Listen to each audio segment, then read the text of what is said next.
I burnt myself out living in this reactive state and this burnout state for so long. And it's so much better on this other side. I really.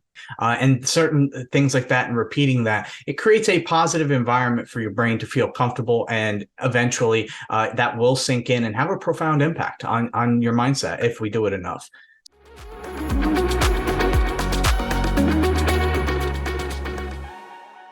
Welcome back to the Career Advancement Academy. It's a new month, and with that means a new topic to level up your career. This month, we're covering career mindset strategies and hacks to help you stay motivated for continued growth, to take on those new challenges in 2024, and help you get to that next level in your career. Kara, what's today's episode? Well, today's episode, we are talking about why you need a success schedule to lighten the mental load. And if you're just joining us, I am Kara Dennison. This is my co-host and partner in life and business, Jack Dennison.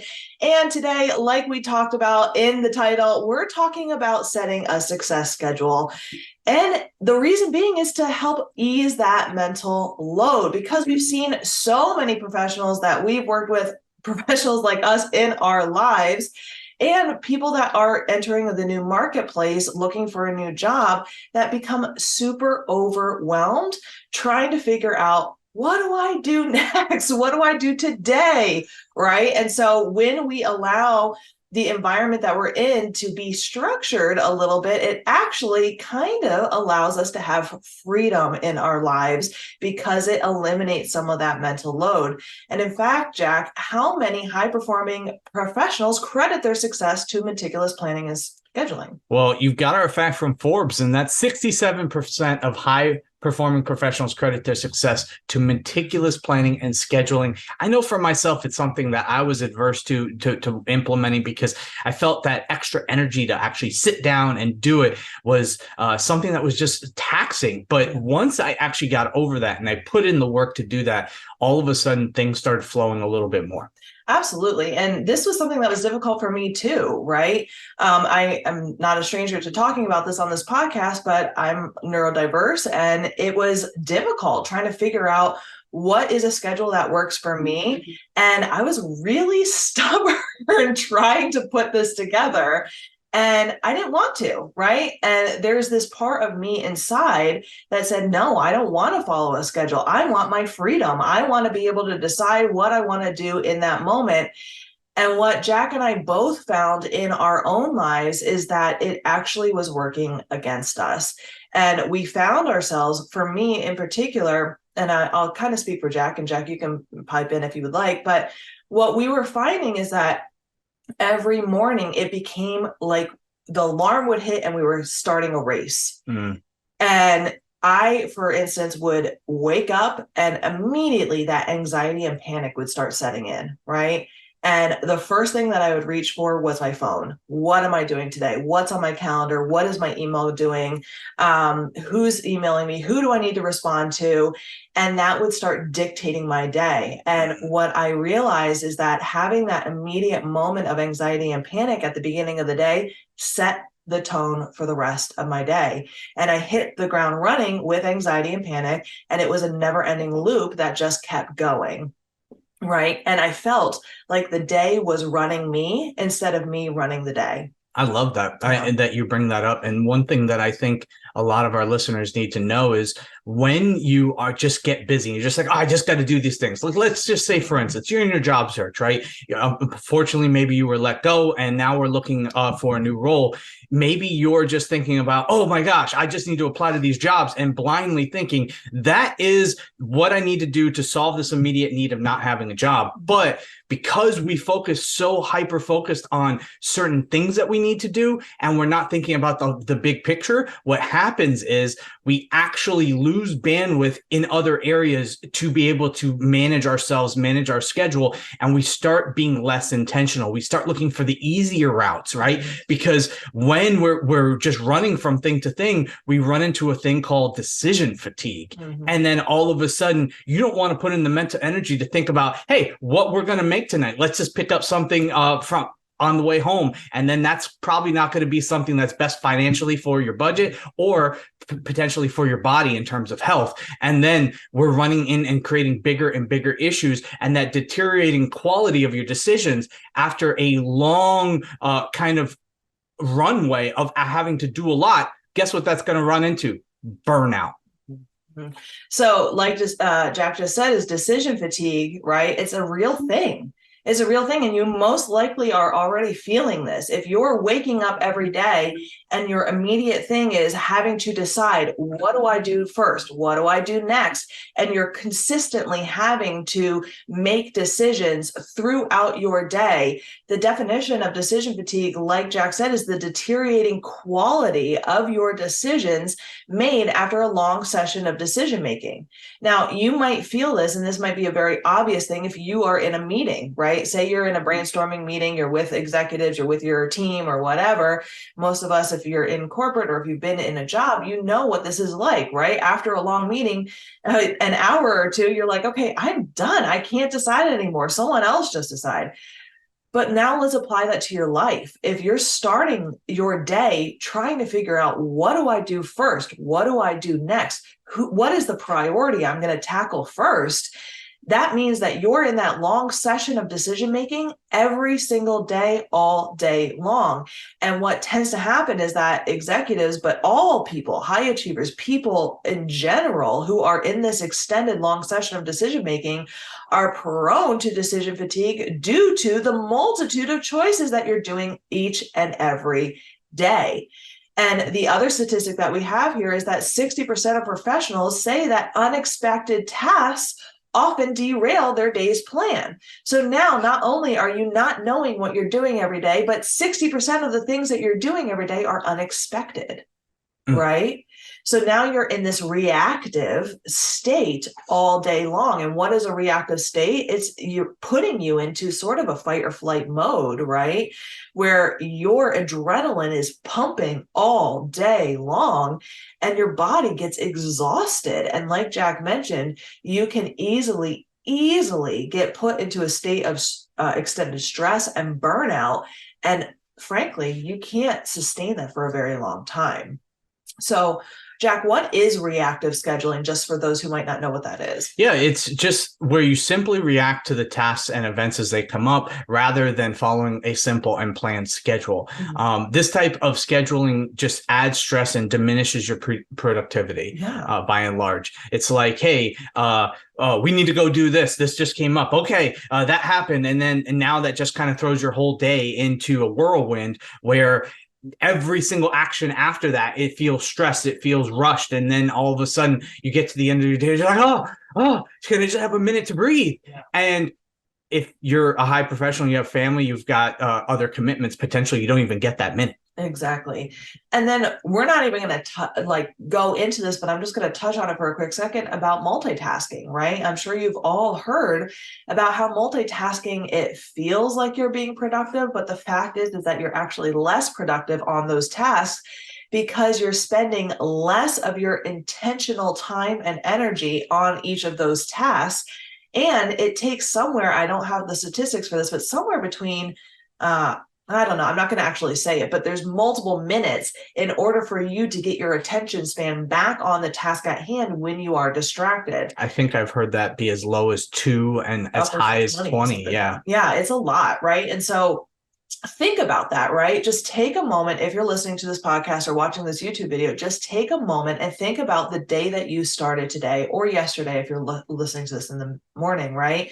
And think about your day, right? How much of your time has been spent literally thinking about what should I do next, reacting to a task that popped up, being distracted by something, or trying to multitask. And then also think about how exhausting that feels, right? So what we want to talk about is how and why, and some tips that you can start implementing in order to have a successful schedule that works for you, in order to help eliminate those 4 main areas in order to gain some of your life back and some of your time and your energy back, so that when you are attacking the tasks, the priorities, the life, that activities that are important to you, you are able to be more intentional. You're able to actually enjoy them. And the time in between those tasks are a lot more enjoyable too, because you already know and the decision has already been made and you're not feeling that fatigue. I love it. And I think today we're going to talk about one of my favorite tools that I've started embracing once we started setting a schedule, because I'm not always a fan of saying at this time, I need to do this all the time, right? Because sometimes life gets in the way. We need to be able to have that flexibility.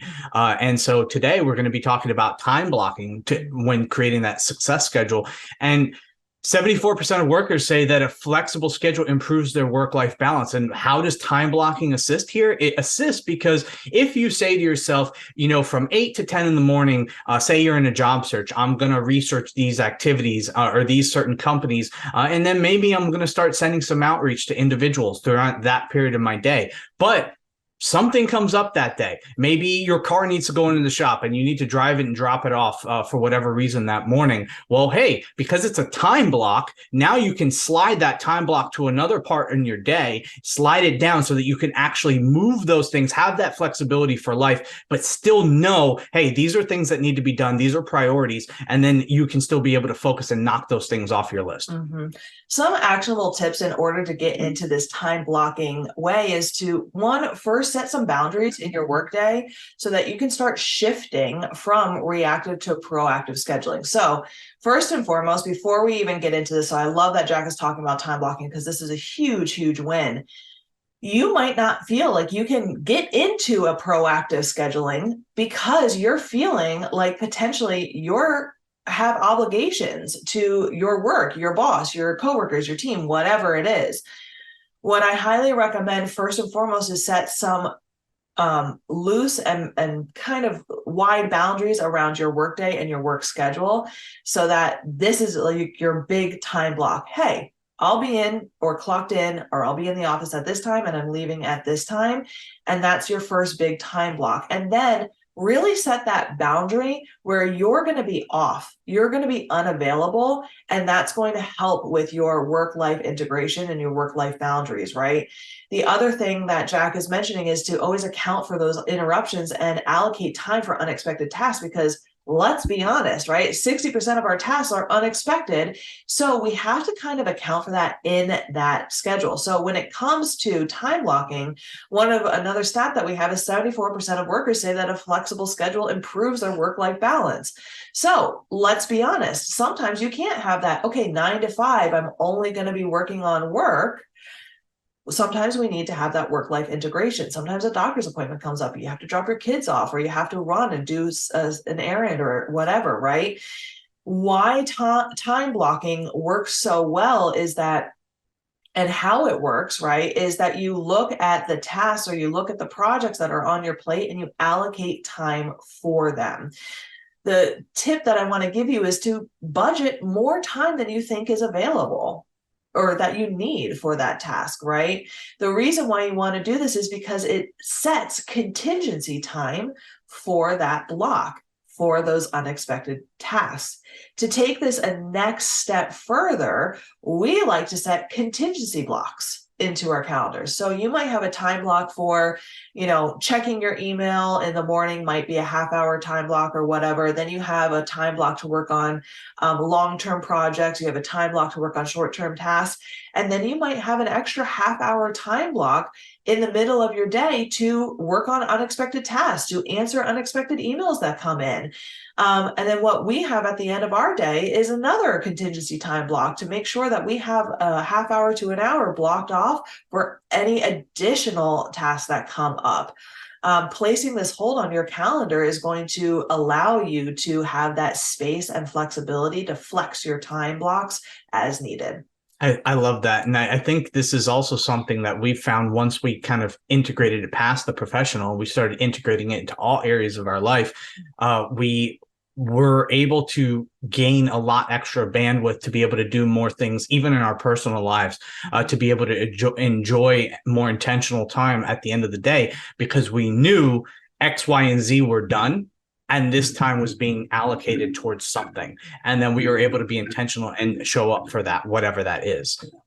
What I really like about these contingency time blocks, or time blocking your time and kind of overestimating, is, like we said, 60% of tasks are unexpected. You have the time for this, but it's also something you can do in your personal life, right? Maybe you set aside a half hour to run to the grocery store, but it takes an hour, right? So having contingency blocks or additional time blocked off for everyday personal things are going to help you out too, because it's going to allow you to feel less stressed and give you that time and space in between personal tasks as well, to make sure that you have you don't feel rushed, you can get those things done, and you can enjoy the life out of life, right?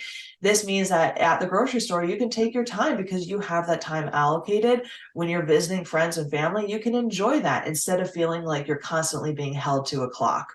I love it. I love it. Now, So what's the next part of this process? yeah, before we move on, some realistic time block tips here are, again, being realistic about how much time you need for each task. If you're not sure, add an additional couple minutes.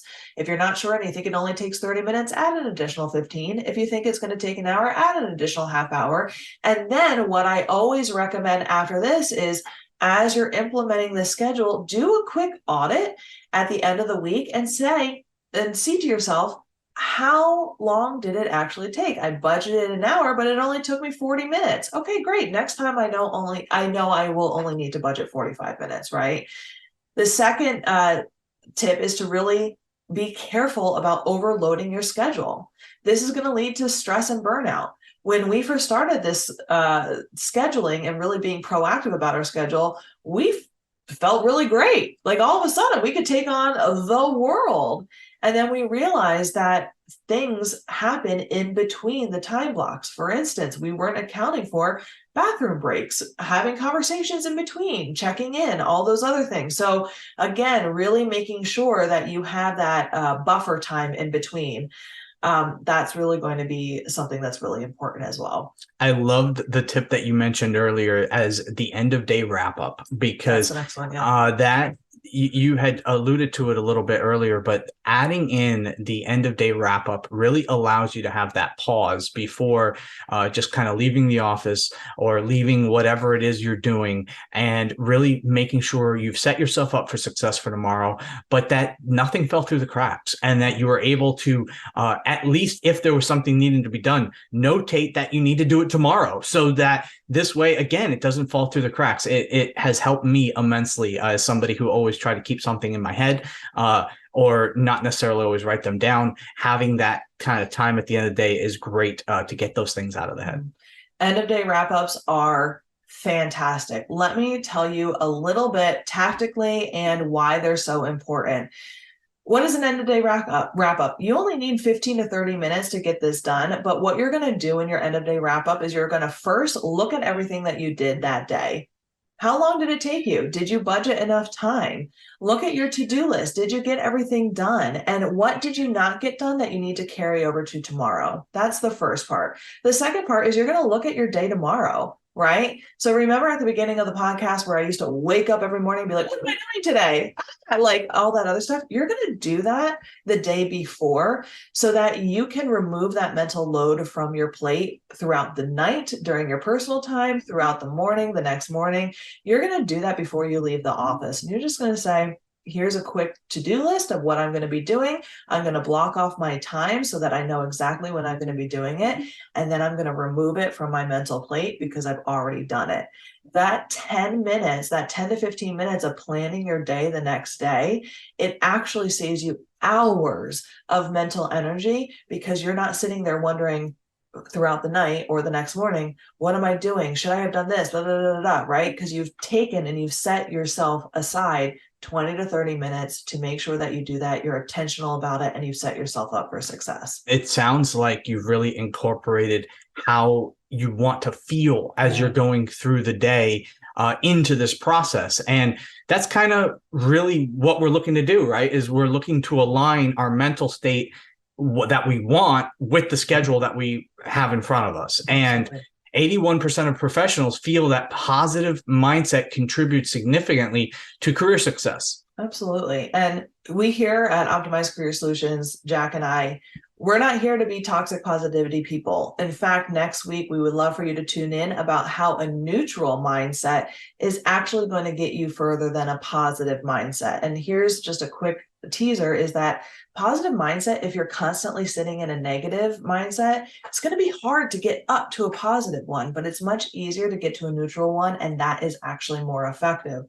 So what we're saying here is that from Mindset Works, this is our source, 81% of professionals do feel that a positive mindset contributes significantly to career success. Great. What we're saying is that a negative mindset full of anxiety and panic and decision fatigue can set you up for failure or for a day full of stress and burnout. And so what does that mean for you when it comes to setting up a success schedule? It means that your mindset directly impacts your productivity and your mental well-being.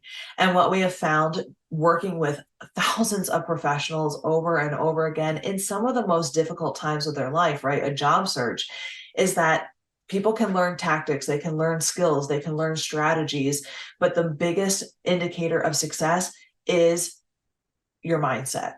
Your mindset shapes your attitude and it shapes your approach to work. It can cultivate a proactive mindset. It can create resilience. It helps you see challenges as opportunities for growth rather than obstacles.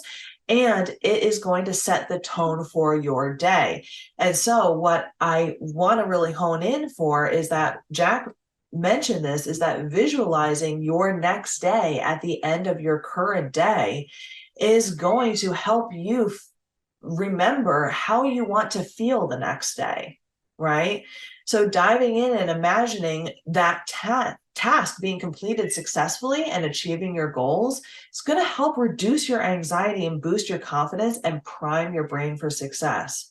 Additionally, I really want to hone in on how you start your day is going to be that indicator for success throughout the rest of the day. And so I want you to, if you are watching this on YouTube, or even if you're listening to this on a podcast, go over to the Optimized Career Solutions channel on YouTube, go subscribe, because tomorrow I am dropping a video on how to set up a successful morning routine. And I'm actually giving an insight onto my morning routine and the things that I've incorporated. In fact, I don't even sit down at this desk until 9 a.m., but I wake up at 5 a.m. I have a 4-hour morning routine just to make sure that I am in the best space possible for myself and for my clients and for my husband and my business partner, right? So I want to make sure that I'm giving you all of the tips and all of the best practices because of how important it is. And the only reason why I'm honing in on this is because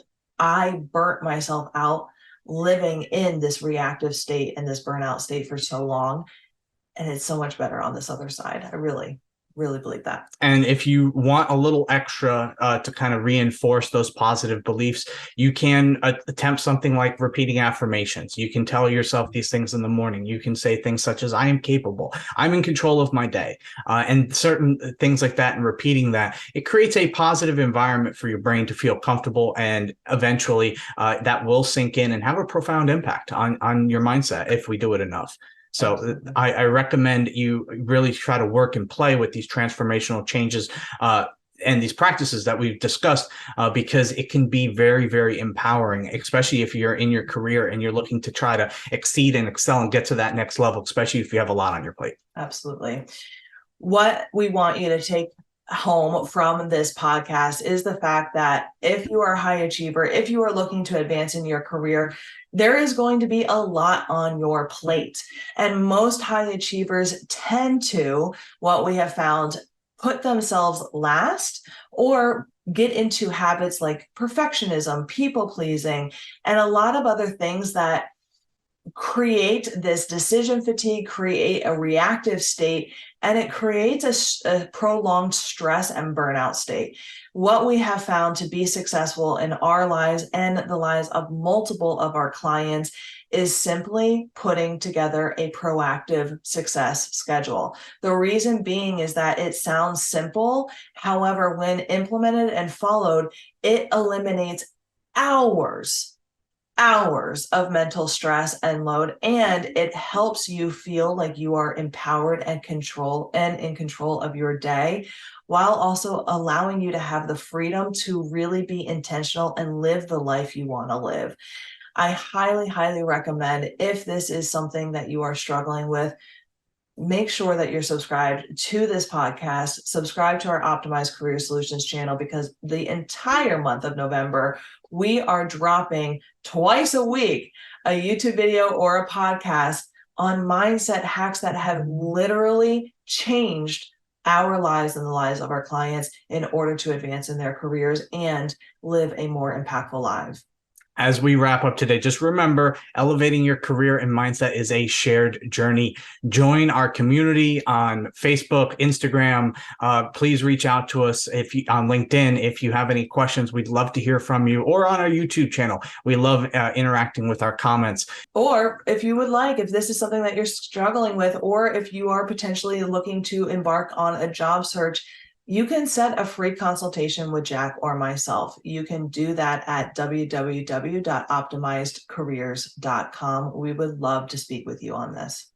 Thank you again for joining us today on the Career Advancement Academy. It was a pleasure to be here and provide these mindset hacks and helping you set the success schedule you need to empower your career further. If you like today's podcast, please give us a like, and also share it with a friend if that's looking to uplevel their career. It helps others find the Career Advancement Academy. It was a pleasure being here with you today. Make sure to join us next week. Make sure you subscribe and leave us a 5-star review on your favorite podcasting platform. Have a great week.